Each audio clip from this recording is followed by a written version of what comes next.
મોક્ષમાળા શિક્ષાપાઠ 82 તત્વાવબોધ ભાગ 1. તત્વાવબોધ ભાગ 1. તત્વ, આત્મતત્વ, જીવ તત્વ અને અજીવ તત્વ એટલે કે ચેતન અને જડ, તેનો અવબોધ કરાવનાર. અવબોધ એટલે તેનું જ્ઞાન કરાવનાર, તેની સમજણ આપનાર અથવા તત્વનો વિવેક કરાવનાર જ્ઞાન, તેનું નામ તત્વાવબોધ છે. મૂળ તત્વ જીવ ને અજીવ બે તત્વ, પણ એના મિશ્રણથી ઉત્પન્ન થયેલા બીજા બધા તત્વો છે. જીવ ને અજીવના મિશ્રણથી આશ્રવ તત્વ બન્યું, પછી આશ્રવથી બંધ તત્વ સંબર, નિર્જરા, મોક્ષ, પાપ પુણ્ય વગેરે, એ બધા જીવ અજીવ તત્વના મિશ્રણથી બાકીના તત્વો બન્યા. પણ બંને દ્રવ્ય જુદા છે. અનાદિકાળથી ભલે એક સાથે રહેલા હોવા છતાં જીવ કોઈ કાળે અજીવ થતો નથી, અજીવ તત્વ કોઈ કાળે જીવ થતો નથી. એટલે આખું વિશ્વ આ બે તત્વોનું બનેલું છે, જળ ચેતનાત્મક વિશ્વ. હવે એમાં જળ ચેતનમાં આપણે કયું તત્વ? તો કે જીવ તત્વ. એ સમજાવવા માટે જ આ બધા શાસ્ત્રો છે. કેમ કે અનાદિથી આ જીવ પોતાના સ્વરૂપને જાણી શક્યો જ નથી, અને અજીવ એવા શરીરને જ પોતાનું તત્વ માને, અથવા એના સંબંધી કુટુંબીઓ કે ધનાદિ, એ બધાને જીવ પોતાનું માને છે. એ જ મોટું અજ્ઞાન છે, અથવા એ જ સંસારનું મૂળભૂત કારણ છે. એટલે એ સમજાવવા માટે કૃપાલદેવી આ 17 પાઠ લખે છે. મોક્ષમાળામાં 17 પાઠ તત્વ સંબંધી એમને જ્ઞાન થાય, અથવા તત્વનો વિવેક થાય, જડ ચેતન વિવેક થાય. શિક્ષાપાઠ 82 તત્વાવબોધ ભાગ 1. 10 વૈકાલિક સૂત્રમાં કથન છે કે જેણે જીવા જીવના ભાવ નથી જાણ્યા, તે અબોધ સંયમમાં સ્થિર કેમ રહી શકશે? 10 વૈકાલિક સૂત્ર માં એમ કહ્યું છે કે જેણે જીવ અજીવના ભાવ નથી જાણ્યા. જીવ કોને કહેવાય, અજીવ કોને કહેવાય? એના ભાવ એટલે એનું મર્મ, એનું રહસ્ય જેણે નથી જાણ્યું તેઓ અબુધ એટલે અજ્ઞાની, તે સંયમમાં સ્થિર કેવી રીતે રહી શકશે? જેને 7 તત્વનું જ જ્ઞાન નથી, તે સંયમ શું પાળી શકે? 10 વૈકાલિક સૂત્રમાં કથન છે કે જેણે જીવા જીવના ભાવ નથી જાણ્યા, તે અબુદ્ધ એટલે અજ્ઞાની સંયમમાં સ્થિર કેમ રહી શકશે? 10 વૈકાલિક સૂત્ર મુનિઓના આચાર માટેનું છે, જે સ્વયં ભવાચાર્ય લખેલું. મનકના પિતા, મનકે દીક્ષા લીધેલી નાનો હતો, એટલે એનું પણ કલ્યાણ થાય. એનું આયુષ્ય જ્ઞાની ગુરુએ જોયું કે બિલકુલ 6 મહિનાનું જ છે. ના, એ આ 10 વૈકાલિક સૂત્ર. અને સ્વયં ભવાચાર્ય એ કોણ હતા? તો કે ગૌતમ સ્વામીના પાટવી સુધર્મા સ્વામી, સુધર્મા સ્વામીના પાટવી જંબુ સ્વામી, જંબુ સ્વામીના પાટે આવ્યા પ્રભવ સ્વામી, અને પ્રભુ સ્વામીના પાટે આ સ્વયં ભવાચાર્ય આવેલા. એમનો આ પુત્ર હતો, પણ કોઈને ખબર નહીં પડવા દીધી કે આ મારો પુત્ર છે, નહીં તો એ શિથિલાચારી બની જાય. પણ એનું આયુષ્ય 6 મહિના, એટલે 6 મહિનામાં અનેક ઉંમર નાની છે બહુ, એટલે આ બાળક પણ સમજીને પોતાનું કલ્યાણ કરી શકે. એટલે આ 10 વૈકાલિક સૂત્ર રચ્યું મુનિના આચાર, અને અદ્ભુત રીતે મુનિના આચાર પાડીને એ બાળકે જ્યારે સમાધિમન કર્યું, તે વખતે આ આચાર્યના આંખમાંથી આંસુ આવી ગયા. ત્યારે બીજાએ કહ્યું, કોઈ દિવસ તમારા આંખમાં આંસુ આજે કેમ? તો કે આજે હર્ષના આંસુ છે, કે આ બાળક હોવા છતાં પોતાનું કામ કરી ગયો, એનો હર્ષ છે. તો પછી વાત નીકળે છે, કોણ છે? કે તો આ સંસારિક મારો પુત્ર હતો, તો કે આ પહેલાં કેવું હતું તો અમે એની ખૂબ વિશેષ સંભાળ રાખત, તો કે શિથિલાચારી બની જાત. એ આચાર આવું કરે, કાર્ય જે કરી શક્યો પછી નહીં કરત એટલે જાણવા નથી દીધું. એ કૃપાલ કે 10 વિકાલિક સૂત્રમાં કથન છે કે જેણે જીવ અજીવના ભાવ નથી જાણ્યા તે અબુદ્ધ સંયમમાં કેમ સ્થિર રહી શકશે? એ વચનામૃતનું તાત્પર્ય એમ છે, એ તાત્પર્ય એટલે રહસ્ય એ વચનામૃતનું એમ છે કે તમે આત્મા અનાત્માના સ્વરૂપને જાણો. આત્મા કોને કહેવાય, અનાત્મા કોને કહેવાય, એના સ્વરૂપને જાણો. એ જાણવાની પરિપૂર્ણ આવશ્યકતા છે. પરિપૂર્ણ એટલે સંપૂર્ણ આવશ્યકતા છે કે તમે જડ અને ચેતન એવા, જડ એ પૂતગલ, ચેતન એ આત્મા, એના સ્વરૂપને તમે અવશ્ય જાણો. અત્યંત જરૂરી છે. કેમ કે એના વગર ન તો આત્મજ્ઞાન થાય અને ન સંયમ આવે યથાર્થ રીતે. વિવેચનમાં કે છે બ્રહ્મચારીજી 10 વિકાલિક સૂત્રના ચોથા અધ્યયનની 12મી ગાથામાં કહ્યું છે કે જે જીવ એટલે ચૈતન્યનું સ્વરૂપ જાણતો નથી, અજીવ એટલે જળનું સ્વરૂપ જાણતો નથી, કે તે બંનેના તત્વને જાણતો નથી, તે સાધુ સંયમની વાત ક્યાંથી જાણે? જેને ચેતન કોને કહેવાય, એનું સ્વરૂપ શું, અને જડ એવા પૂતગલનું સ્વરૂપ શું એ જાણતો જ નથી, તો એવો અજ્ઞાની સંયમી સંયમમાં કેવી રીતે સ્થિર રહી શકે? ઇન્દ્રિય સંયમ, પ્રાણી સંયમ વગેરે એ કેવી રીતે યથાર્થ પાળી શકે? 5 મહાવ્રત, 5 સમિતિ, 3 ગુપ્તી અને 4 કસાય ત્યાગે 17 ભેદ સંયમના છે. અહિંસા, સત્ય, ચોર્ય, બ્રહ્મચર્ય, પરિગ્રહ, ત્યાગ, 5 મહાવ્રત અને 5 સમિતિ, ઇરિયા સમિતિ, ભાષા સમિતિ, યશના સમિતિ, આદાન ભંડભટ્ટ અને પારિષ્ઠાપનિકા સમિતિ, એ 5 સમિતિ અને 3 ગુપ્તી, મનોગુપ્તી, વચનગુપ્તી ને કાયગુપ્તી, એ અષ્ટ પ્રવચન માતા એ મુનિનો ધર્મ છે. આ બધા જ સંયમના પ્રકાર. અને 4 કસાય ત્યાગ, ક્રોધમાન માયલોભનો ત્યાગ. એ જે 17 ભેદે સંયમ છે, પણ એ સંયમ લેનારો જીવ અજીવના સ્વરૂપના રહસ્ય જ નથી જાણતો, તો એ શુદ્ધ રીતે સંયમ શું પાળી શકે? એમ 10 વૈકાલિકના સૂત્રના ચોથા અધ્યયનમાં કહ્યું છે. જે જીવ એટલે ચૈતન્યનું સ્વરૂપ જાણતો નથી, અજીવ એટલે જળનું સ્વરૂપ જાણતો નથી, કે તે બંનેના તત્વને જાણતો નથી, તે સાધુ સંયમની વાત ક્યાંથી જાણે? 5 મહાવ્રત, 5 સમિતિ, 3 ગુપ્તી અને 4 કસાય ત્યાગ એ 17 ભેદ સંયમના છે. એમ અનેક ભેદ સંયમના છે. 12 પ્રકારે, 13 પ્રકારે, 17 પ્રકારે અનેક પ્રકારે સંયમના ભેદ છે. પણ જીવ અજીવ, પુણ્ય પાપ, આશ્રવ, સંબર, નિર્જરા, બંધ, મોક્ષ એ નવ તત્વ જાણ્યા વિના સંયમમાં સ્થિરતા થાય નહીં. જીવ અજીવ, આશ્રવ, સંબર, બંધ, મોક્ષ, નિર્જરા એનું યથાર્થ સ્વરૂપ ન જાણે તો કે છે એ સંયમમાં સ્થિર રહી શકે નહીં. એટલે કૃપાલ કે તમે આત્મા અનાત્માના સ્વરૂપને જાણો. એ જાણવાની પરિપૂર્ણ આવશ્યકતા છે. પરિપૂર્ણ, સંપૂર્ણ રીતે આવશ્યકતા. જો તમારે આત્મકલ્યાણ કરવું હોય તો આ નવ તત્વને તમે અવશ્ય જાણો. જડ ચેતનનો વિવેક અવશ્ય કરો. કેમ કે ભેદ જ્ઞાનથી જ કલ્યાણ છે. જડ ચેતનનો ભેદ પાડવો. પૂર્વે જે અનંતા સિદ્ધો થયા તે પણ જડ ચેતન વિવેક કરીને, ભેદ જ્ઞાન કરીને. ભેદ જ્ઞાન તઃ સિદ્ધા, ભેદ જ્ઞાનથી સિદ્ધ થયા. ભેદ જ્ઞાન તઃ સિદ્ધા, સિદ્ધા એ કિલ કેચન યસ્સેવા ભાવ તો બધા બધા એ કિલ કેચન.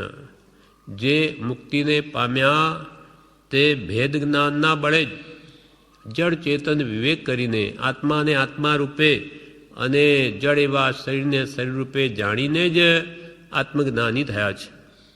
ભેદ જ્ઞાન તઃ સિદ્ધા, સિદ્ધા એકલ કેચન એ સેવા ભાવ તો બધા બધા એકલ કેચન. અને જે સંસારમાં કર્મોથી બંધાઈને રહેલા છે તે જીવો બધા ભેદ જ્ઞાનના અભાવે જ, ભેદ જ્ઞાન નથી કર્યું, જડ ચેતન વિવેક નથી કર્યો. એટલે કૃપાલ દેવે તેના માટે ઉપર કેવું સુંદર કાવ્ય લખ્યું. જડ ને ચૈતન્ય. બરોબર છે. જડ ને ચૈતન્ય બંને દ્રવ્યનો સ્વભાવ ભિન્ન. જડ ને ચૈતન્ય બંને દ્રવ્યનો સ્વભાવ ભિન્ન. સુપ્રતીતપણે બંને જેને સમજાય છે. સ્વરૂપ ચેતન નિજ જડ છે સંબંધ માત્ર. સ્વરૂપ ચેતન નિજ જડ છે સંબંધ માત્ર. અથવા તે જ્ઞેય પણ પર દ્રવ્યમય છે. અથવા તે જ્ઞેય પણ પર દ્રવ્યમય છે. જડ ને ચૈતન્ય બે દ્રવ્યનું બનેલું આખું વિશ્વ, આખી દુનિયા શાની બનેલી? જડ ને ચેતન બે તત્વની. એમાં પોતે ચેતન તત્વ છે અને જે કંઈ પણ આપણને આંખે દેખાય એ બધું જ જડ છે. શરીર હો, મકાન હો, કપડાં, જે કંઈ પણ દેખાય એક પૂતગલ જ રૂપી છે. બધું જ જડ. એને કોઈને ખબર નથી આત્મા સિવાય કે પોતે કોણ છે. તો જડ ને ચેતન્ય બંને દ્રવ્યનો સ્વભાવ ભિન્ન છે. ચેતનનો સ્વભાવ શું? જ્ઞાન દર્શન, જાણવું દેખવું. અને જળનો સ્વભાવ શું? સડન પડન વિધ્વંસન અથવા રૂપ રસ ગંધ સ્પર્શ. પાંચની ચાર શબ્દ તો એ પૂતગલના અથડામણથી બને. તો એ દરેકના ગુણ સાવ જુદા. જડ કોઈ કાળે જાણી શકે નહીં અને ચેતન કોઈ કાળે ન જાણે બને જ નહીં. જે હંમેશા જાણ કરે તે ચેતન આત્મા, એનું એ જ્ઞાન છે ને એ ગુણ અનંત કાળમાં કદી ગયો નથી અને જશે પણ નહીં. અને જે કોઈ કાળે ન જાણી શકે એવું જે જડ પદાર્થ, એ બેનો સ્વભાવ સાવ જુદો છે. તો બે એક કેમ થઈ શકે? એક હા, ભલે રહેલા હોવા છતાં પણ શરીર જડ છે, આત્મા ચેતન છે. એક ક્ષેત્રમાં જ બે રહેલા હોવા છતાં પણ ચેતન કોઈ કાળે જડ નહીં થાય અને જડ પદાર્થ કોઈ કાળે ચેતન નહીં થાય. કોઈ કાળે આ પુસ્તક બોલે નહીં, અનંતકાળ પહેલાં કે અનંતકાળ પછી પણ, કેમ કે જડ છે. અને આત્મા અનંતકાળ પહેલાં પણ જડ હતો નહીં અને અનંતકાળ પછી પણ થશે નહીં. બેના સ્વભાવ સાવ જુદા છે. જડ ને ચૈતન્ય બંને દ્રવ્યનો સ્વભાવ ભિન્ન, પણ સુપ્રતીતપણે બંને જેને સમજાય છે, સુપ્રતીતપણે જેને આ વાત બરોબર સમજાઈ ગઈ તેને તો સ્વરૂપ ચેતન નિજ ભાસે. મારું શું છે? સ્વરૂપ ચેતન, ચેતન સ્વરૂપ એ મારું સ્વરૂપ. હું બોલું છું, જાણું છું વગેરે આ બધો કોણ કરે? આત્માનો હોય તો થાય નહીં. મરદાને મોઢું હોય છતાં બોલે નહીં, મરદાને કાન હોય, આંખ હોય છતાં જોઈ શકે નહીં, સાંભળી શકે નહીં. આત્મા છે તો બધું થાય છે. સ્વરૂપ ચેતન નિજ જડ છે સંબંધ માત્ર. પછી અને જડ તો સંબંધ માત્ર લાગશે. અથવા તો જ્ઞેય પણ પરદ્રવ્યમય છે. અથવા પદાર્થ છે, જ્ઞેય પદાર્થ છે, જે જ્ઞાનનો વિષય છે, જ્ઞાનમાં જણાય છે પણ એ પોતાનું નથી. શરીર હોય, પુસ્તક હોય, કાપડ હોય, જણાય છે જ્ઞાનમાં. જ્ઞાન એ આત્માનું ગુણ છે, એમાં જણાશે જ, પણ એ જ્ઞેય પદાર્થ છે. જ્ઞાન તો આત્માનું છે. અને એવો જેને અનુભવ થઈ જાય, સુપ્રતીતપણે પહેલાં શ્રદ્ધા થઈને પછી ભેદ પડી ગયો, આત્મા અને ચેતન જો જુદા અનુભવાઈ ગયા, આત્માનો અનુભવ થઈ ગયો, તો એને જડથી ઉદાસી થઈ જશે. એવો અનુભવ દો પ્રકાશ ઉલ્લાસિત થયો. જડથી ઉદાસી તેને આત્મવૃત્તિ થાય છે. એવો જે અનુભવનો પ્રકાશ જો એને ઉલ્લાસમાન થઈ ગયો, પ્રકાશિત થઈ ગયો આત્મા અનુભવ, તો એને પછી જડ પદાર્થોથી ઉદાસીન થઈ જશે. એને જગતના આ બધા જડ એવા પદાર્થો પ્રત્યે આસક્તિ નહીં રહે, અનાસક્ત બની જશે, ઉદાસીન થઈ જશે. અને એવો આત્મા કાયાનો મોહ મટી જશે. કાયાની વિસારી માયા સ્વરૂપે સમાયા એવા કાયાની વિસારી માયા. સ્વરૂપે સમાયા એવા નિર્ગ્રંથનો પંથ ભવ અંતનો ઉપાય છે. નિર્ગ્રંથનો પંથ ભવ અંતનો ઉપાય છે. આવા જે આત્મજ્ઞાનીઓ તેને કાયાની માયા વિસારી ગઈ, કાયાનો મોહ મટી ગયો, દેહાધ્યાસ ઘટી ગયો. કાયાની વિસારી માયા સ્વરૂપે સમાયા, સ્વરૂપમાં સમાયા એવા જે નિર્ગ્રંથ પુરુષો એ કહેલો જે પંથ છે મોક્ષ માર્ગ, એ જ ભવ અંતનો ઉપાય છે. સંસારનો અંત આણવો હોય તો આ જ્ઞાની પુરુષે જે આપણને માર્ગ બતાવ્યો એનું જ આરાધન કરીશું તો જ આપણો ભવનો અંત આવશે, બીજો કોઈ રસ્તો નથી.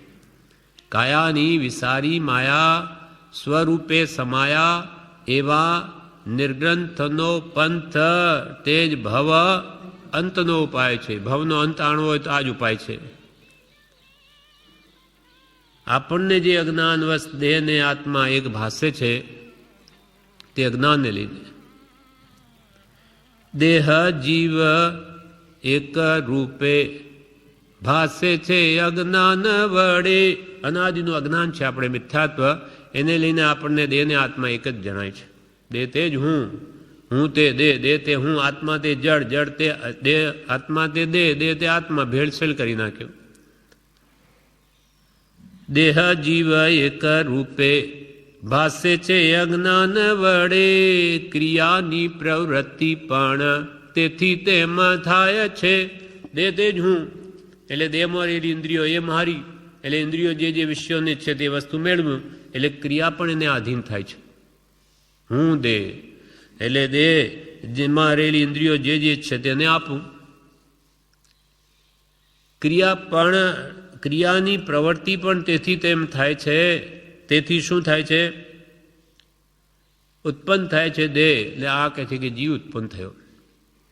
જીવનની ઉત્પત્તિ અને રોગ શોક દુઃખ મૃત્યુ દેહાંદો સ્વભાવ જીવ પદમાં જણાય છે.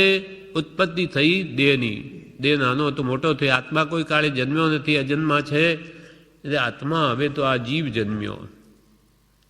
ઉત્પત્તિ, દેહની ઉત્પત્તિ અને રોગ શરીરમાં આવે. આત્મામાં રોગ નથી, શરીરમાં આવે તો રોગ શોક ચિંતા. જીવની ઉત્પત્તિ, રોગ શોક દુઃખ મૃત્યુ દેહનો સ્વભાવ. મૃત્યુ દેહનું છે, આત્માનું નથી. પણ જીવ પદમાં જણાય, હું મરી જઈશ. આ બધું અજ્ઞાનનું કારણ છે, મોહ છે અનાદિનો, એને લઈને એવું થાય. પણ એવો જ જે અનાદિ એક રૂપનો મિથ્યાત્વ ભાવ, અનાદિ એવો મિથ્યાત્વ ભાવ ચાલ્યો આવે કે આ મને રોગી, હું દુઃખી, હું રોગી, હું મરી જઈશ. એ અજ્ઞાનના પોતાના આત્મામાં જ પોતાની સ્વબુદ્ધિ હોવાથી આવું થાય છે. એવો જે અનાદિકાલથી, એવો જે અનાદિ એક રૂપનો મિથ્યાત્વ ભાવ નાની ના વચન વડે દૂર થઈ જાય છે. જ્ઞાનીના વચન એટલે એના ઉપદેશથી, એના બોધથી, જ્ઞાની પુરુષના બોધથી અનાદિની મિથ્યા ભ્રાંતિ ટળી જઈ અને સ્વમાં સ્વબુદ્ધિ થાય, પરમાં પરબુદ્ધિ થઈ જાય. અને આત્મા કોઈ કાળે મરતો જ નથી. આનંદગંજીની જેમ અબ હમ અમર ભય ન મરેંગે એવું થઈ જાય સત્પુરુષના બોધથી. એવો જે અનાદિ એક રૂપનો મિથ્યાત્વ ભાવ જ્ઞાનીના વચન વડે દૂર થઈ જાય છે અને ભાસે જડ ચૈતન્યનો પ્રગટ સ્વભાવ ભિન્ન. બંને દ્રવ્ય નિજ નિજ રૂપે સ્થિત થાય છે. બંને દ્રવ્ય, ચેતન દ્રવ્ય, જળ દ્રવ્ય અથવા આત્મા અને શરીર બંને પોતપોતાના સ્વરૂપમાં સ્થિત થાય. આત્મા આત્મ સ્વરૂપમાં લીન થાય. જળ એવા પૂદગલ પરમાણુઓ જે કારમણ વર્ગણાઓથી તે કર્મ રૂપે થયેલી એ પણ પછી કારણ વર્ગના રૂપે થઈને પોતામાં સ્થિત થાય. અર્થાત એને જળ એવા કર્મોને કાંઈ વળગે નહીં, લાગે વળગે કાંઈ નહીં. આમ જ્ઞાનીના બોધથી આ ભેદ થઈ પડી જાય છે. એટલે અહીંયા કહે છે આ તત્વાબોધનું મુખ્ય શા માટે ઉપદેશ છે કે તમે તમારા સ્વરૂપને સમજો, તમારામાં જ અનંત સુખ રહેલું છે એને પામો. અને પરમ તમે સુખ બુદ્ધિ કરી અને પોતાના આત્માને રાગદ્વેષથી બંધન કરાવોમાં, નહીં તો એના ફળ ઘણા ભયંકર આવે છે. 4 ગતિરૂપ સંસાર કોઈ કાળે છૂટશે નહીં. ભાસે જળ ચૈતન્યનો પ્રગટ સ્વભાવ ભિન્ન, અને બંને દ્રવ્ય નિજ નિજ રૂપે સ્થિત થાય છે. એટલે તમે આત્મા અને અનાત્માના સ્વરૂપને જાણો, એ જાણવાની પરિપૂર્ણ આવશ્યકતા છે. પરિપૂર્ણ સંપૂર્ણ આવશ્યકતા છે. એ વિના તમારા 4 ગતિના દુઃખ કદી છૂટશે નહીં. હવે આગળ કૃપાલદેવ કહે છે, આત્મા અનાત્માનું સત્ય સ્વરૂપ નિર્ગ્રંથ પ્રવચનમાંથી પ્રાપ્ત થઈ શકે છે. ક્યાંથી જાણો? તો કે નિર્ગ્રંથ પ્રવચનમાંથી જાણો. ભગવાન વિતરાગોએ કેવળ જ્ઞાનથી આખા વિશ્વનું સ્વરૂપ જોઈને જે ઉપદેશ્યું તેના આધારે જાણો. વિતરાગ પુરુષો જેમ કહે તેમ જાણો. સિદ્ધાંત તીર્થંકરનો, સિદ્ધાંત જૈનનો, પ્રભુશ્રી કે સિદ્ધાંત તો જૈનનો જ માનવો. કેવળ જ્ઞાનથી જે નિરૂપણ કર્યું તેમાં ત્રિકાળમાં ફેર નહીં આવે. અને ભક્તિ વૈષ્ણવની કે મીરાબાઈ નરસિંહ મહેતાની જેમ તલ્લીન થઈ જગતને ભૂલીને આત્મ ધ્યાન કરે, આત્માની લીનતા કરે, અથવા ભક્તિમાં જગત ભૂલી જવાય, એવી કે પ્રભુશ્રી કે ભક્તિ વૈષ્ણવની, સિદ્ધાંત જૈનનો અને ટેક મુસલમાનની. સમય થઈ ગયો, નમાજ ભણવા ગમે ત્યાં હોય તો બેસી જાય. એમ એવી કે ટેકથી કા પ્રભુ આ ત્રણેય ભેગા મળે તો કામ થઈ જાય. એમ આત્મા અનાત્માનું સત્ય સ્વરૂપ તે તો નિર્ગ્રંથ પ્રવચનમાંથી પ્રાપ્ત થઈ શકે છે. અનેક મતોમાં એ 2 તત્વો વિશે વિચારો દર્શાવ્યા છે, પણ તે યથાર્થ નથી.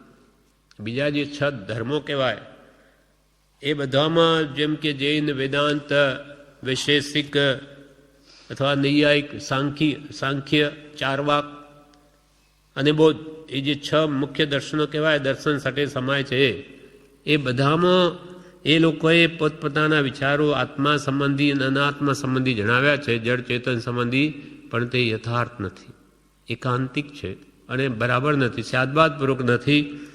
એટલે આત્મા અનાત્માનું જે સ્વરૂપ અનેક મતોમાં એ 2 તત્વો વિશે વિચારો દર્શાવ્યા છે, પણ તે યથાર્થ નથી. મહાપ્રજ્ઞાવંત આચાર્યોએ કરેલા વિવેચન સહિત પ્રકારાંતરે કહેલા મુખ્ય નવ તત્વને વિવેક બુદ્ધિથી જે જ્ઞેય કરે છે તે સત્પુરુષ આત્મ સ્વરૂપને ઓળખી શકે છે. મહાપ્રજ્ઞાવંત અધિક પૂર્વે આચાર્યો થઈ ગયા છે. એ જ્ઞાની પુરુષોએ વિવેચન સહિત અનેક પ્રકારથી આ મુખ્ય નવ તત્વને જ સમજાવ્યા છે.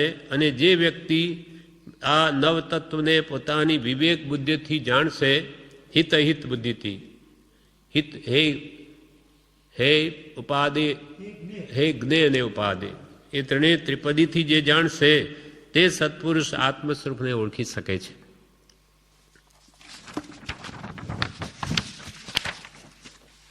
વિવેચનમાં કહે છે, અબુદ એટલે અજ્ઞાની, એટલે અન્ય ધર્મ મતોમાં જીવ અજીવ વિશે કથન છે, પણ તે યથાર્થ નથી. કેવી રીતે યથાર્થ નથી?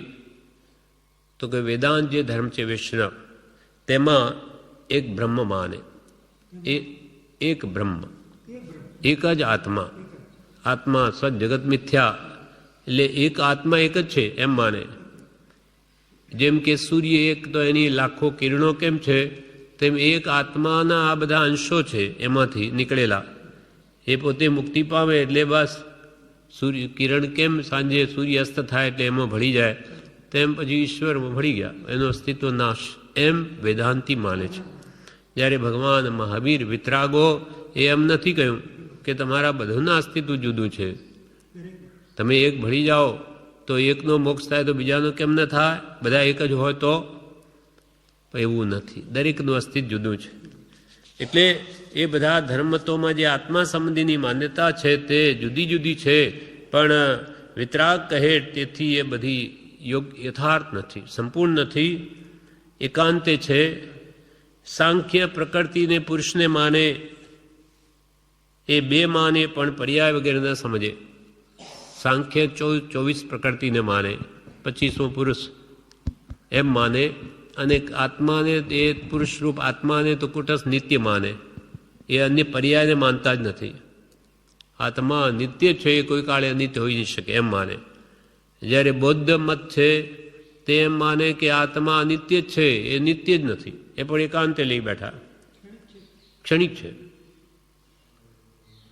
પણ ભગવાન તીર્થંકરો કહે કે આ બેની વાત સાચી છે, પણ અપેક્ષાથી જુઓ તો આત્મા દ્રવ્ય નિત્ય છે, દ્રવ્યથી ગણો તો આત્મા અનિત્ય છે, પણ પર્યાયની અપેક્ષાએ જુઓ તો અનિત્ય છે, નાશવંત છે. એટલે બૌદ્ધની માન્યતા એક સમયની પર્યાયને જ ગ્રહણ કરે છે, બીજું જોતા જ નથી બીજી તરફ. એટલે એકાંતે હોવાથી એ પણ મત મિથ્યા છે. અને સાંખ્ય એકાંતે નિત્ય માને, અનિત્ય કોઈ કાળે ન માને, માટે મિથ્યા. ચારવાક મતવાળા નાસ્તિક લોકો પંચભૂતમાંથી આત્મા જન્મે અને પાછા દેહ છૂટે એટલે પંચભૂતનો નાશ થઈ ગયો એટલે આત્મા મરી જાય. એટલે ઋણમ કૃત્વા ઘર્ધમ પીવે, ઋણ કરીને પણ ઘી પીઓ, કેમ કે આગલા ભવમાં કંઈ આપવાનું છે જ નહીં. જેટલું ખાઓ પીઓ કરી શકો કરી લો, આગલો જન્મ જ નથી, એમ નાસ્તિકો માને છે. ચારવાક મત કહેવાય ને.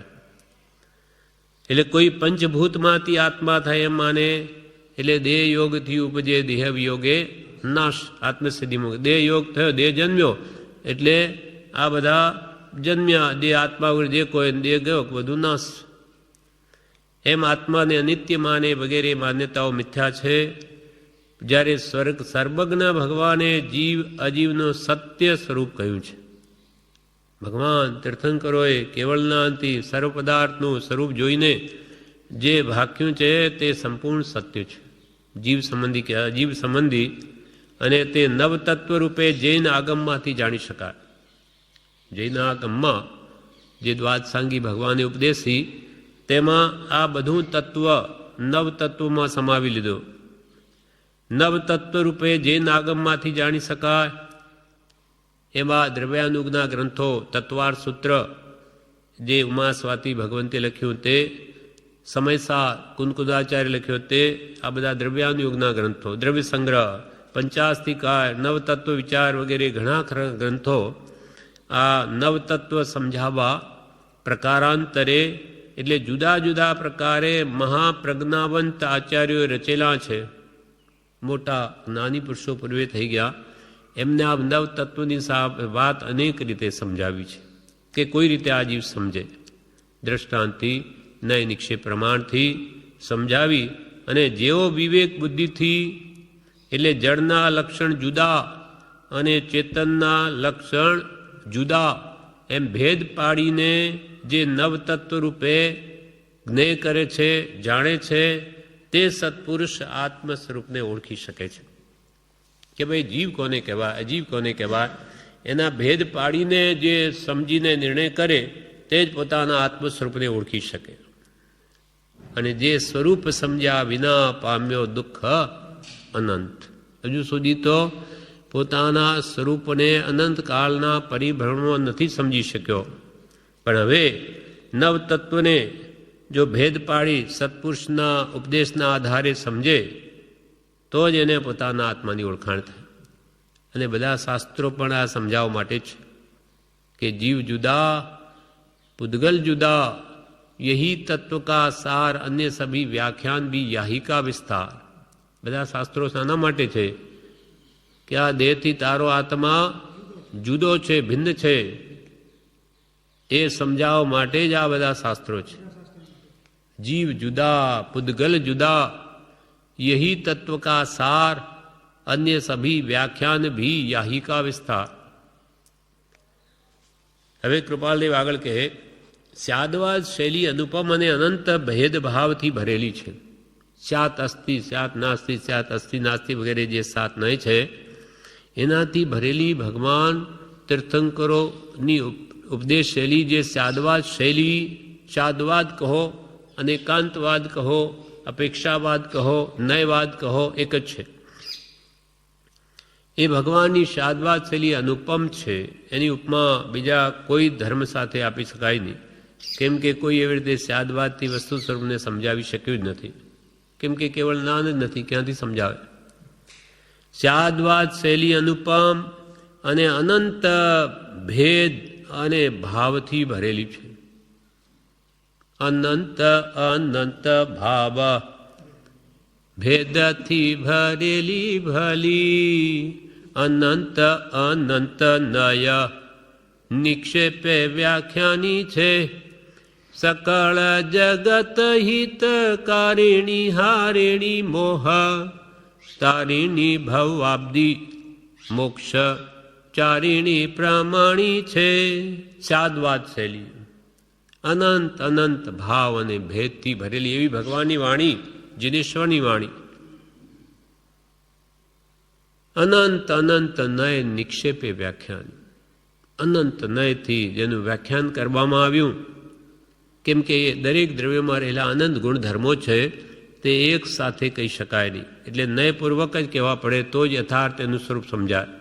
એવી ભગવાનની અનુપમ અને અનંત ભેદભાવથી ભરેલી શૈલી, તે શૈલીને પરિપૂર્ણ તો સર્વજ્ઞને સર્વદર્શી જ જાણી શકે. ભગવાનની જે સ્યાદવાદપૂર્વક કહેવાની પદ્ધતિ છે એ જૈન ધર્મનો પ્રાણ છે, સ્યાદવાદ શૈલી. પણ એ સંપૂર્ણ રીતે તો સર્વજ્ઞ કેવળ નાની કે કેવળ દર્શી એવા કેવળ જ્ઞાનીઓ જ એનું સંપૂર્ણ સ્વરૂપ કહી શકે, બીજા નહીં કહી શકે. એ શૈલીને પરિપૂર્ણ તો સર્વજ્ઞને સર્વદર્શી જ કહી શકે. અનંત અનંત ભાવ, ભાવ એટલે પદાર્થ અને ભેદ એટલે પ્રકાર. અનંત ભાવો, અનંત પદાર્થોના અનંત ભેદ ને કહેનારી એવી આ ભગવાનની ઉત્તમ વાણી છે. તેનું સંપૂર્ણ રહસ્ય તો કેવળ નાની જ પ્રકાશી શકે. છતાં એઓના વચનામૃત અનુસાર આગમ ઉપયોગથી યથામતી નવ તત્વનું સ્વરૂપ જાણવું અવશ્યનું છે. કે ભાઈ સંપૂર્ણ તો ભગવાન જણાવી શકે, પણ તમે પણ જો એમના આગમ અનુસાર એટલે આગમમાં ઉપયોગ લગાડી અને તમે પણ કે સમજવાની જો કોશિશ કરો તો તમે પણ અમુક સમજી શકો છો. અને તમારે પણ આ નવ તત્વને તો અમુક સમજવા જ જોઈએ.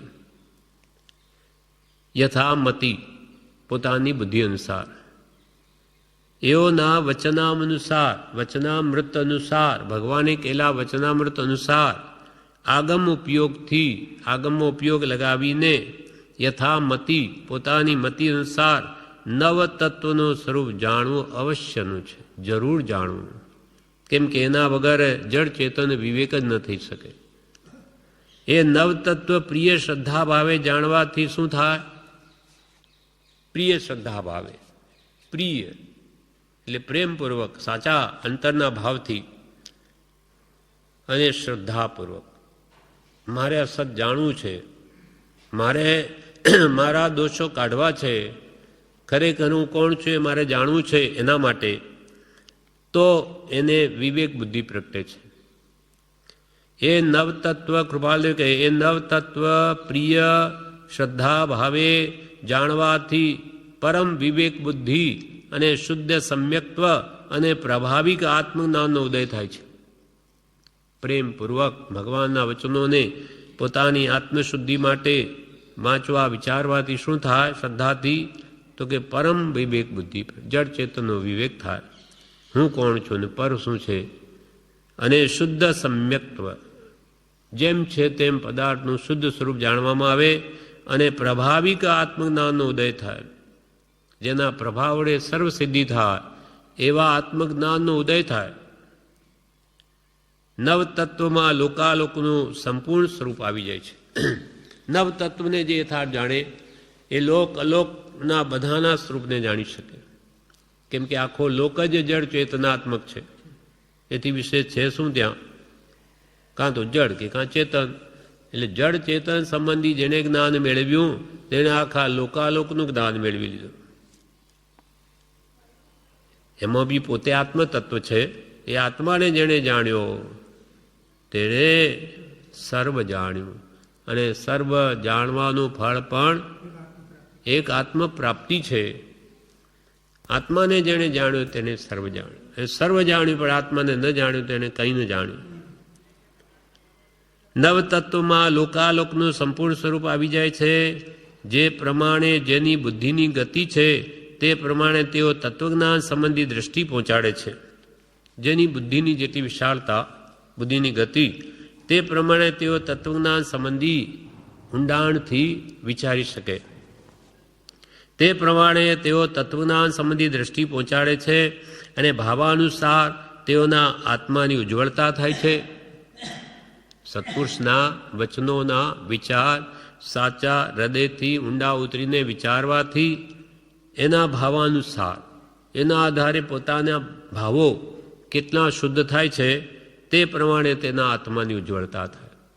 એમના વચનોમાં શ્રદ્ધા ભાવે એના વચનને જાણે તો એનો આત્મા ઉજ્જવળ થતો જાય છે, નિર્મળ થતો જાય છે અને તે વડે કરીને તેઓ આત્મજ્ઞાનનો નિર્મળ રસ અનુભવે. નિર્મળ રસ અનુભવે. ગહી જોગ જુગો જુગ સો જીવહી પીબહી રસ દેવ નિરંજન કો પીવહી. નિરંજન રસ ભગવાન કેવળનાનીઓ જે આત્મા અનુભવી અને અદ્ભુત રસ આત્માનંદ ભોગવ્યો એ રસ એને પણ મળે. નિર્મળ રસ.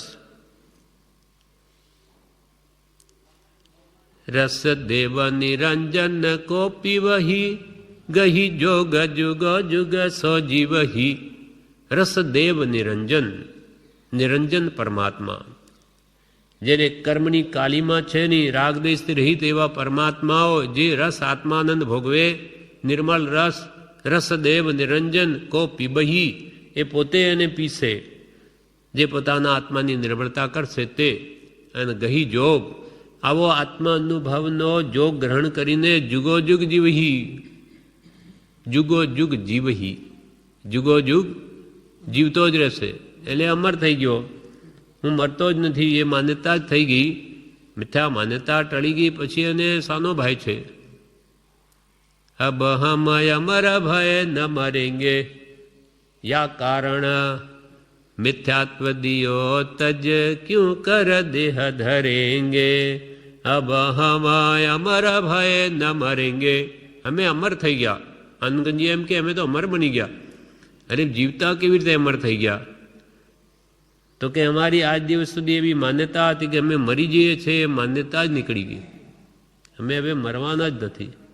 દેહ જન્મ્યો દેહ મરે, અમે કોઈ કાળે જન્મ્યા નથી માટે મરવાના જ નથી એવી આત્મામાં આત્મબુદ્ધિ થઈ ગઈ. દેહમાં દેહ બુદ્ધિ, પરમાં પર બુદ્ધિ, સ્વમાં સ્વબુદ્ધિ, એટલે માન્યતા ફરી ગઈ.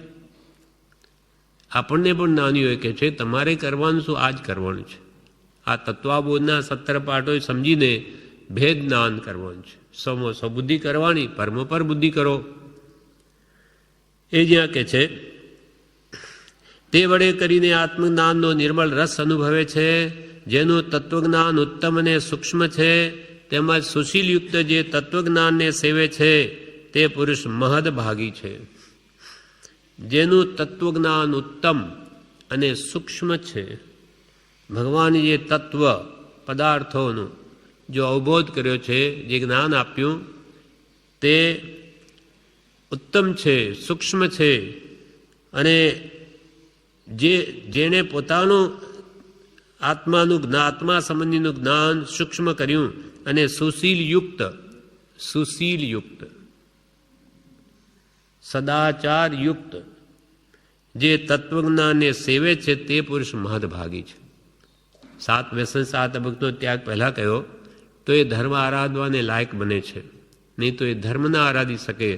એટલે કે છે કે સુશીલયુક્ત, સુશીલ શીલ એટલે સદાચાર, ઉત્તમ શીલ સહિત જે ભગવાનના તત્વને સેવે, એટલે ભગવાને જેમ કહ્યું તેમ કરે, તે પુરુષ મહદભાગી છે. તે પુરુષ મહાભાગીશાળી છે. કેમ કે એના પરિણામો આત્મજ્ઞાન પામશે. આ સંબંધી વિવેચનમાં કે છે સ્યાદવાદ શૈલી વસ્તુને જેમ છે તેમ કહે છે. જેમ કે અસ્તિ અમુક અપેક્ષાએ, નાસ્તિ અમુક અપેક્ષાએ, એમ અનંત ભાવ ભેદથી ભરેલી શૈલી તે સ્યાદવાદ શૈલી છે. અસ્તિ અમુક અપેક્ષાએ, 7 નાય, અસ્તિ ના અસ્તિ નાસ્તિ, નાસ્તિ અસ્તિ, અસ્તિ નાસ્તિ, સ્યાત વક્તવ્ય, સ્યાત અવક્તવ્ય, એમ જે 7 ભેદ છે તે અસ્તિ અમુક અપેક્ષા એટલે કોઈ અપેક્ષા આત્મા નિત્ય છે. આત્મા દ્રવ્ય નિત્ય છે. દ્રવ્યની અપેક્ષાએ ગણો તો આત્માનો કોઈ કાળે નાશ નથી, પણ પર્યાયે પલટાય. એક પર્યાય એટલે અવસ્થા, અવસ્થા બદલાય છે. આજે આપણે મનુષ્ય અવસ્થામાં છીએ તો આપણો આત્મા આજે આ અવસ્થામાં છીએ. આ પર્યાય છે, એ કાયમ ન રહે, એ પર્યાય પલટાવવાની. ખરેખર તો પર્યાય એક સમયે વર્તી જ છે, બીજા સમયે તો એનું બીજું રૂપ જ થઈ જાય છે. એક સમયે નામ બોલીએ એમાં અસંખ્યાત પરિવર્તન થઈ ગયા. કેમ કે આંખ મીચીને ખોલીએ તેટલામાં તો અસંખ્યાત સમય જાય, અને એક સમયમાં તો દરેક દ્રવ્યની પર્યાય બદલાઈ જ જાય છે. આપણને ઘણું મોડું દેખાય કે આ પુસ્તક ફાટી ગઈ, પણ એના અંદર ક્રિયા જૂનું થવાની ચાલુ જ છે, વાપરો કે ન વાપરો. દરેક દ્રવ્યનું એમ છે. એટલે અસ્તિક અમુક અપેક્ષાએ, નાસ્તિક અમુક અપેક્ષાએ, એમ અનંત ભાવ અને ભેદથી ભરેલી શૈલી તે સ્યાદવાદ શૈલી છે. દરેક દ્રવ્ય છે, વસ્તુ, આત્મા કે જળ, એ ગુણને પર્યાયથી યુક્ત છે. ગુણ પર્યાયવત દ્રવ્યમ, ગુણ અને પર્યાયથી યુક્ત દ્રવ્ય હોય. ગુણ હોય સહવર્તી અને પર્યાય હોય ક્રમવર્તી. સગુણો હંમેશા સાથે રહે અને પર્યાય ક્રમપૂર્વક આવતા રહે. એક ગયો બીજો આવ્યો એમ થયા જ કરે દરેક દ્રવ્યમાં. ગુણ સહવર્તી, પર્યાય ક્રમવર્તી, અને દરેક દ્રવ્ય ગુણ અને પર્યાયથી યુક્ત જ હોય છે. ગુણ પર્યાયવત દ્રવ્યમ, નહીં તો દ્રવ્ય જ નથી. તેમ આત્માના ગુણ પણ જ્ઞાન દર્શન છે, એ હંમેશા સાથે જ રહે, એ કોઈ કાળે ન જાય જ્યારે પર્યાય નહીં બદલાય. આજે મનુષ્ય પર્યાય પાપ હોય તો કાલે ઢોર પર્યાય, વિશેષ પાપ હોય તો નરક પર્યાય, અને પુણ્ય હોય તો દેવ પર્યાય. એ થયા જ કરવાનું જ્યાં સુધી જીવ સંપૂર્ણ મુક્તિને ન પામે ત્યાં સુધી. પછી ત્યાં શુદ્ધ પર્યાય તો થાય જ, સિદ્ધાત્મામાં પણ એ શુદ્ધ રીતે થાય. તે પદાર્થને સંપૂર્ણપણે કહેવાની પદ્ધતિ છે શાદ્વાદ શૈલી. પદાર્થનું સ્વરૂપ ભગવાને સંપૂર્ણ જાણ્યું છે, તે તેમના કહેલા આગમથી અનંત ભાવ ભેદે જણાય છે. ભગવાનના વચન અનુસાર રચાયેલા આગમમાં ઉપયોગ જોડીને તેને આધારે વિચારપૂર્વક નવતત્વનું સ્વરૂપ જાણવું જરૂરનું છે. એ નવતત્વ પર પ્રિય ભાવ અને શ્રદ્ધાભાવ રાખવાથી વિવેક થાય. નવતત્વ ખૂબ પ્રેમથી આત્મા અને જળનું સ્વરૂપ જાણીએ શું પરિણામ આવે? વિવેક પ્રગટે. જળ ચેતનનો વિવેક પ્રગટે, આપણામાં જ્ઞાન થાય, અને વિવેક બુદ્ધિ વડે આત્મા ઓળખાય કે આ જળ ને ચેતન હું કયું તત્વ? તો કે ચેતન તત્વ, જળ તત્વ નહીં. એ વિવેક પ્રગટે, એથી પોતાના આત્માની ઓળખાણ થાય, અને એથી ધર્મની પ્રભાવના કરી શકાય. એટલે કે જે આત્માનો ધર્મ જ્ઞાન દર્શનમય, જળનો ધર્મ રૂપ રસ ગંધ સ્પર્શ, એની પ્રભાવના, એનો પ્રકૃષ્ટ પોતે ભેદ પાડી શકે અને બીજાને પણ કહી શકાય. શુદ્ધ સમ્યક્ત્વ સહિત નવતત્વનું જ્ઞાન થતાં લોકનું જ્ઞાન થાય. કારણ કે જીવ અજીવમાં આખો લોક આવી જાય છે. જીવ અજીવ તત્વ કહેતા આખો લોક આવી ગયો. કેમ કે આખો લોક જડ ચેતનાત્મક છે. કેમ કે આમ 6 દ્રવ્યોનું બનેલું આખું વિશ્વ, પણ આત્મા સિવાય બીજા 5 દ્રવ્યો જડ જ છે. 6 દ્રવ્યોમાં જીવ દ્રવ્ય, પછી અજીવ દ્રવ્ય એટલે પૂદગલ, ધર્માસ્તિકા, આકાશ અને કાળ. એ આત્મા સિવાય બીજા 5 દ્રવ્યો જડ છે. એટલે ટૂંકામાં શું કહે? જડ ચેતનાત્મક વિશ્વ. આખું વિશ્વ જડ અને ચેતનનું બનેલું. તેમાં જડ કદી જાણે નહીં અને ચેતન હંમેશા જાણે જ. એ કોઈ દિવસ એમ ન બને કે જાણે નહીં. નિગોદમાં જાય તો એ અક્ષરના અંતમાં ભાગનું તો જ્ઞાન એને હોય જ. એટલે જીવ અજીવમાં આખો લોક આવી જાય છે. એમ દરેક યથામતી એ વિશે સંભળાવે, પણ એ નવતત્વ પ્રત્યે જેટલો ભાવ હોય, પ્રેમ હોય, તેટલી આત્માની ઉજ્જવળતા થાય. એક તો ખાલી જાણવા પૂરતું જાણ્યું, કહેવા પૂરતું કહી દે, એથી પોતાનો આત્મા નિર્મળ નહીં થાય, ઉજ્જવળ નહીં થાય. પણ આ મારા માટે છે, મારે આ જાણીને મારા આત્માને કેમ શુદ્ધ કરું, એ લક્ષ્ય હોય, પ્રેમ હોય તત્વમાં, તો પોતાના આત્માની ઉજ્જવળતા થાય, નહીં તો નહીં થાય. ભલે વાંચી લે, મુખપાઠ કરી લે, પણ એ વિચારીને પોતાના જીવનમાં એ તત્વને ઉતારે નહીં, એ શ્રદ્ધા ભક્તિ હોય તો જ ઉતરે, નહીં તો બધું ફોગ જાય છે. અનંતકાળમાં અનંતવાર શાસ્ત્ર શ્રવણ વિદ્યાભ્યાસ કર્યો, કેમ ફોગ ગયો? તો કે પ્રેમ શ્રદ્ધા ભાવે નહીં કર્યું. જાણી લીધું, બીજાને કહી દીધું, રાજી થઈ ગયા કે બસ વાત બહુ થઈ ગઈ, પણ વાતે વડા ના થાય. પ્રભુ કે એ પ્રમાણે કરો, વર્તો તો આત્મશુદ્ધિ થશે. એમ અહીંયા કહે છે, નવતત્વ પ્રત્યે જીવ અજીવ આશ્રમ સબર બંધ મોક્ષ નિર્જરા પાપુને આ બધા તત્વો મુખ્યભૂત જાણવા અવશ્યના છે. એ નવતત્વ પ્રત્યે જેટલો ભાવ હોય, પ્રેમ હોય, તેટલી આત્માની ઉજ્જવળતા થાય. એ વડે કરીને તે આત્માનો આનંદ અનુભવે. પ્રેમપૂર્વક એ તત્વને જાણે, જણાવે, વાંચે, વિચારે તો એને આત્માનો અનુભવ થાય, આનંદ અનુભવાય. આગમને આધારે વિચારે તો, એમ કહ્યું સમતિ કલ્પનાએ નહીં, ભગવંતોએ કેમ કહ્યું છે એમ વિચારે તો જ. વસ્તુ વિચારત ધ્યાવત મન પામે વિશ્રામ, રસ સ્વાદત સુખ ઉપજે અનુભવયા કો નામ. નાટક સમયસા બધારસીદાસે કહ્યું, વસ્તુ વિચારત ધ્યાવતે, વસ્તુનો વિચાર કરતા, ધ્યાન કરતા મન પામે વિશ્રામ, મન શાંત થાય અને પછી નિર્વિકલ્પ થઈને રસ સ્વાદત સુખ ઉપજે. આત્માનો જે રસ, એનો સ્વાદનું સુખ ઉપજે. અનુભવ યાકો નામ, તેનું નામ અનુભવ છે. ગોળ ખાઈને મીઠો લાગે તો ગોળ કેવો મીઠો, એ જે સ્વાદનો અનુભવ થાય તે અનુભવ કહેવાય. રસદેવ નિરંજન કો પીવહી ગઈ જોગ જુગો જુગ જીવહી. કૃપાલદેવ પણ એ કહ્યું કે જો ભગવાન પ્રત્યે સાચા પ્રેમે ભક્તિ થઈ તો એનો આત્મા અનુભવ રૂપ રસ જે નિરંજન પરમાત્મા અનુભવે તે તમને પણ અનુભવાશે. અને એકવાર આવો જોગ થઈ ગયો આત્માના અનુભવનો તો પછી આગળ વધવાની કેવળ જ્ઞાન પ્રગટાવશે. પછી જુગો જુગ તમે જીવતા જ રહેશો, અર્થાત કોઈ દિવસ જન્મ મરણ થશે જ નહીં. આત્માનો નિર્મળ રસ અનુભવતા આત્મા પરમાનંદ રૂપ જ છે, એ રૂપ અનુભવ થાય. એકવાર આત્માનો અનુભવ થયો તો કે આત્મા તો પરમાનંદ રૂપ છે, એને અનુભવ થયે. જેમ કે આપણે ગોળ ચાખ્યો હોય કે ખાંડ ખાધી હોય તો આપણને ખબર છે ગોળ મીઠી જ હોય, ગોળ મીઠો જ હોય કે ખાંડ મીઠી જ હોય, આપણને અનુભવ છે. પછી કોઈ કહે કે નહીં ગોળ તો ખાટો છે, ખારો છે, કે ના એ મીઠો જ છે, કેમ કે આપણે અનુભવ્યો હોય. એમ જ્ઞાની પુરુષોએ જો એકવાર આત્માનો નિર્મળ રસ અનુભવ્યો તો એ આત્મા પરમાનંદ રૂપ જ છે, એ રૂપ એને અનુભવ થાય. જેનું તત્વજ્ઞાન એટલે આત્મા સંબંધી જ્ઞાન અથવા જીવ અજીવ સંબંધીનું જ્ઞાન ઉત્તમ છે, વિશાળ છે, તેના સૂક્ષ્મ ભેદોને પણ જાણે તેવું છે, તેમજ ઉત્તમ શીલ સહિત સદાચાર સહિત જે તત્વજ્ઞાનને સેવે છે, વિચારે છે, તે પુરુષ મહાભાગ્યશાળી છે. વિશાળ બુદ્ધિ, મધ્યસ્થતા, સરળતા અને જીતેન્દ્રિયપણું, આટલા ગુણો જે આત્મામાં હોય તે તત્વ પામવાનું ઉત્તમ પાત્ર છે.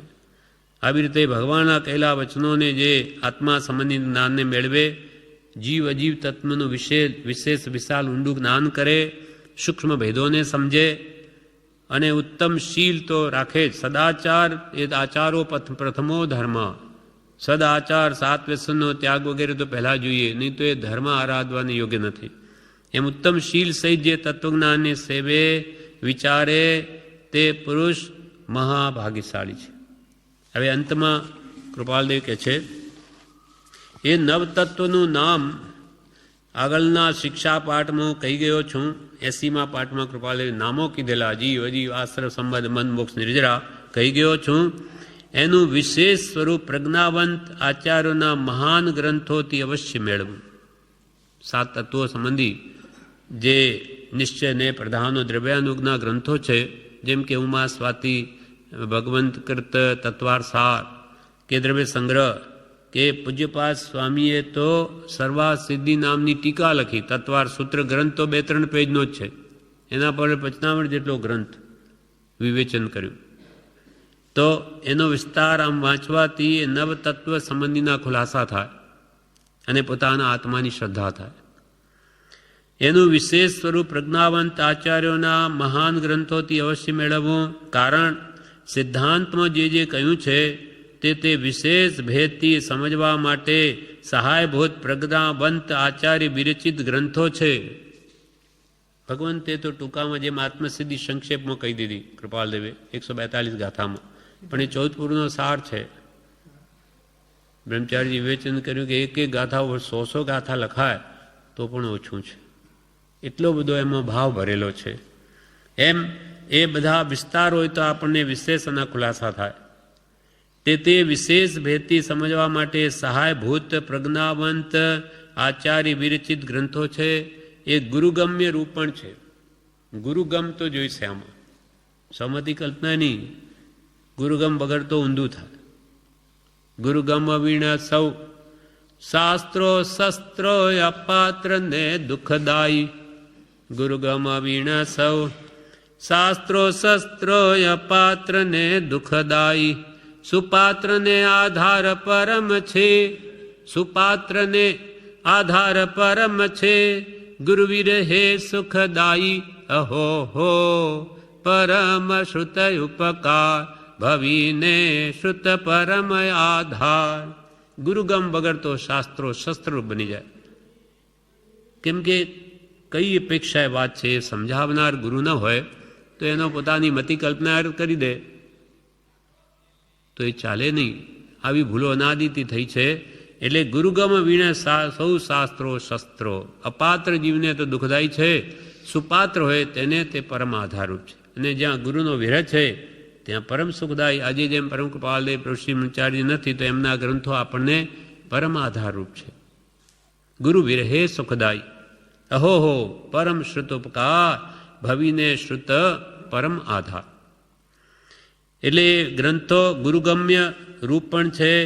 નય નિક્ષેપાને પ્રમાણ ભેદ નવતત્વના જ્ઞાનમાં અવશ્યના છે અને તેની યથાર્થ સમજણી પ્રજ્ઞાવંતોએ આપી છે. પાઠ પૂરો થયો. અહીંયા પ્રજ્ઞાવંત પુરુષોએ એ વસ્તુ સ્વરૂપને સમજાવવા નય નિક્ષેપ પ્રમાણ ભેદથી એ નવતત્વનું જ્ઞાન અવશ્ય મેળવું. નય નિક્ષેપ પ્રમાણથી વિવેચનમાં કહે છે એ નવતત્વના નામ 80મા પાઠમાં પરમ કૃપાલદેવે જણાવ્યા. જ્ઞાન સંબંધી 2 બોલમાં નામ ખાલી એ કે આવી ગયા. નવતત્વનું વિશેષ સ્વરૂપ ભગવાનના કથન અનુસાર મહાન આચાર્યો રચેલા તત્વાર સૂત્ર વગેરે ગ્રંથોથી અવશ્ય મેળવવું. એ ગુરુગમ્ય રૂપ પણ છે. એટલે સદગુરુ હોય તો બરાબર સમજાય. નય નિક્ષેપ તથા પ્રમાણના ભેદો પણ અવશ્ય નવતત્વના જ્ઞાન માટે જરૂરના છે. નય નિક્ષેપ પ્રમાણથી જાણવું. મૂળ ગ્રંથો અને તે પર લખાયેલા ટીકા ગ્રંથોમાં તેની યથાર્થ સમજણ પ્રજ્ઞાવંત આચાર્ય આપી છે. મૂળ ગ્રંથો એના પર અનેક ટીકાઓ કરી, વિસ્તાર કર્યો. તેનાથી આપણે જરૂર વિશેષ ખુલાસા કરવા અને નય નિક્ષેપ પ્રમાણથી વસ્તુ સ્વરૂપ જાણ. નય એક વસ્તુમાં અનંત ગુણધર્મ રહેલા છે પણ તે એક સાથે કહી શકાય નહીં. એટલે એના માટે ન્યાયપૂર્વક બોલાય છે. બોલી આપણી વાણી પણ ન્યાયપૂર્વક જ હોય, અપેક્ષા સહિત જ હોય.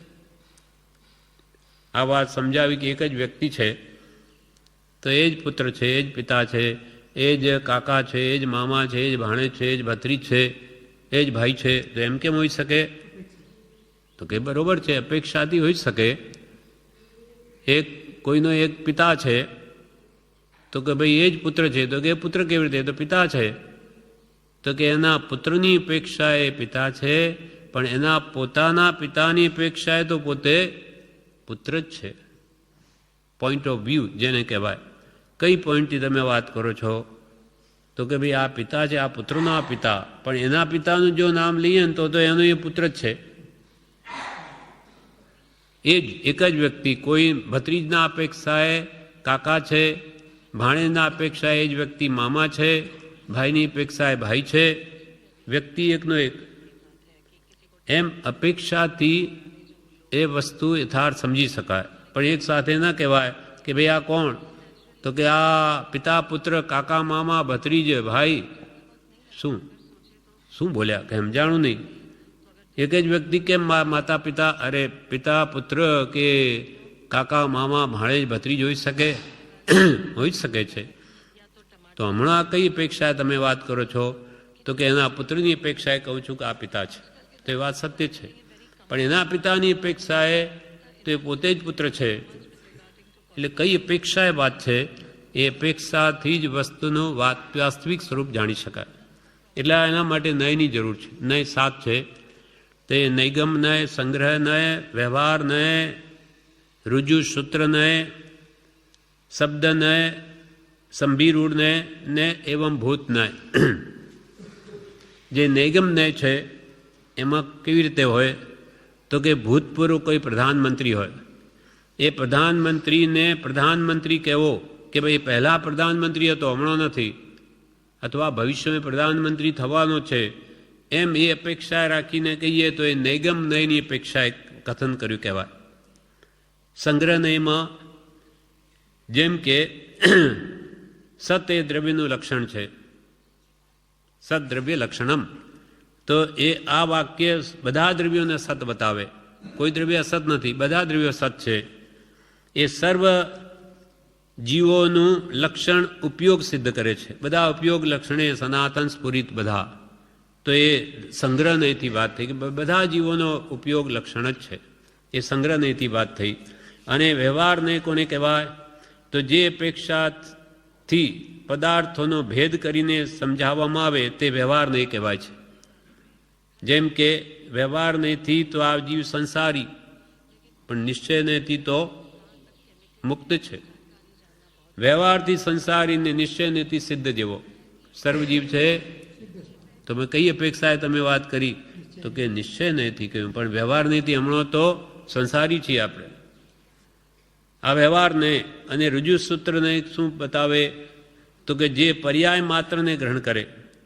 સ્ત્રીને સ્ત્રી, પુરુષને પુરુષ, શ્વાનને કૂતરાને કૂતરો, ક્રોધીને ક્રોધી, પ્રધાનમંત્રીનું પદ ચાલુ હોય ત્યારે જ પ્રધાનમંત્રી કહેવાય, પછી નહીં. એ રુજુસૂત્ર નયથી કથન કહેવાય. શબ્દ નયથી કે જેમ કે માનાર્થ સૂચક શબ્દ વાપરીએ બહુવચનમાં, એવો પ્રયોગ કરીએ તો પણ એને કે આ આવ્યા હોય એક જ વ્યક્તિ, આવ્યા કે બહુ થોડે આવ્યા, આ આવ્યો એમ નહીં, આ આવ્યા. તે શબ્દ નહીં, એ શબ્દ નયથી બહુવચન વાપર્યું તે યોગ્ય છે એક જ વ્યક્તિ. અથવા ભૂતકાળને બદલે વર્તમાન કાળ કથામાં આ વાપરે તો પણ તે સત્ય કહેવામાં આવે છે. હવે ભૂતકાળમાં થઈ ગયા તો કે ગયા છે, જાય છે, જઈ રહ્યા છે. હવે ક્યાં જાય છે? તો કે ભાઈ એ તો શબ્દ નયથી એ વાત છે. નિશ્ચય એમ જે પ્રમાણે વાત કરીએ કયા નયથી એ કથન છે તો એ વાત બરોબર બેસે. પછી છઠ્ઠો સંભિરૂઢ નય, એક વસ્તુના અનેક શબ્દથી નક્કી કરવા. જેમ કે આ સ્ત્રી કહો, અબલા કહો, નારી કહો, એક જ અર્થ પર્યાયવાચી છે.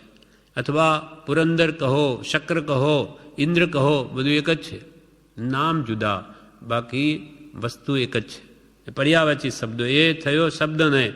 સાતમો એવમ ભૂત નય, કે જે શબ્દનો વાસ્તવિક અર્થ હોય તેવી ક્રિયા કરનારને તે શબ્દથી વ્યવહાર કરવો. તે જેમ કે પૂજા કરતો હોય ત્યારે જ તે પૂજારી કહેવાય, બાકીના વખતમાં નહીં. પૂજા કરતો હોય ત્યારે પૂજારી, બાકીના વખતમાં નહીં. એ એવમ ભૂત નયથી.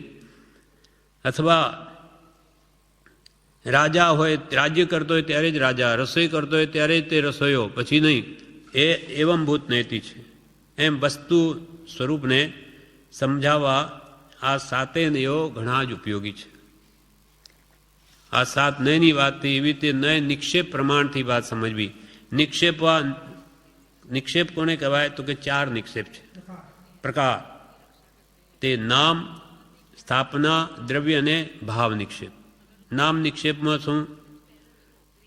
એ વસ્તુને ઓળખવાના કામમાં આવે છે. નામ નિક્ષેપ એટલે નામથી વસ્તુ ઓળખાય. જેમ ઋષભદેવ એમ કહેતા તે રાજા હતા, પછીથી તેમણે રાજ્યનો ત્યાગ કર્યો હતો, તે તીર્થંકર હતા, એ બધું એક નામ કહેતા સાંભળી આવે, તે નામ નિક્ષેપ. સ્થાપના નિક્ષેપમાં જે આજે વસ્તુ હાજર નથી પણ તેની આપણે સ્થાપના કરી હોય, જેમ કે ભગવાનની મૂર્તિ સ્થાપી, તો એ સ્થાપના નિક્ષેપ થયો.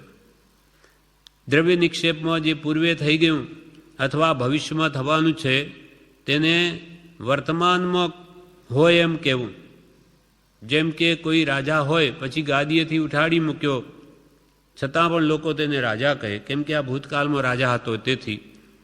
અથવા કોઈ શેઠનો છોકરો હોય એને શેઠ કહે. આજે શેઠ નથી પણ ભવિષ્યમાં થવાનો છે. આ થયું દ્રવ્ય નિક્ષેપ. અને ભાવ નિક્ષેપમાં વર્તમાનમાં જેવું હોય તેવું જ કહેવું. જેમ કે કોઈ રસોઈ હોય, રસોઈ કરતો હોય અથવા રસોઈ ન કરે ત્યારે એને રસોઈયો ન કહે. આ બધા વસ્તુ સ્વરૂપને યથાર્થ રીતે સમજવાના પ્રકાર છે. નય, નિક્ષેપ અને પ્રમાણ. પ્રમાણમાં એ પ્રત્યક્ષ પ્રમાણ, પરોક્ષ પ્રમાણ, અનુમાન પ્રમાણ, આગમ પ્રમાણ ને ઉપમાન પ્રમાણ. એટલે અહીંયા કૃપાલદેવે શું કહ્યું તત્વાબોધના પહેલા પાઠમાં કે નય, નિક્ષેપા અને પ્રમાણ ભેદ નવ તત્વના જ્ઞાનમાં અવશ્યના છે. નય, નિક્ષેપ, પ્રમાણના ભેદો પણ જાણવા જરૂરી છે, તો તમે વસ્તુ તત્વના સ્વરૂપને યથાર્થ રીતે જાણી શકો. અને તેની યથાર્થ સમજણ એ પ્રજ્ઞાવંત પુરુષોએ આપી છે. જે જ્ઞાની પુરુષો પૂર્વે થઈ ગયા એને નિક્ષેપ પ્રમાણથી બધો જ સમજાવ્યું છે કે કેવી રીતે નય શું, પ્રમાણ શું, કેમ સમજવું. તો કે તમારું જ્ઞાન સંપૂર્ણ સત્ય રીતે પદાર્થના સ્વરૂપને જાણી શકશે. આ પ્રમાણે તત્વાબોધના 17 પાઠ છે તેનો પહેલો પાઠ આપણે આજે વાંચ્યો અને એનું વિવેચન પણ વાંચી લીધું. હવે આવતીકાલે બીજો પાઠ લઈશું.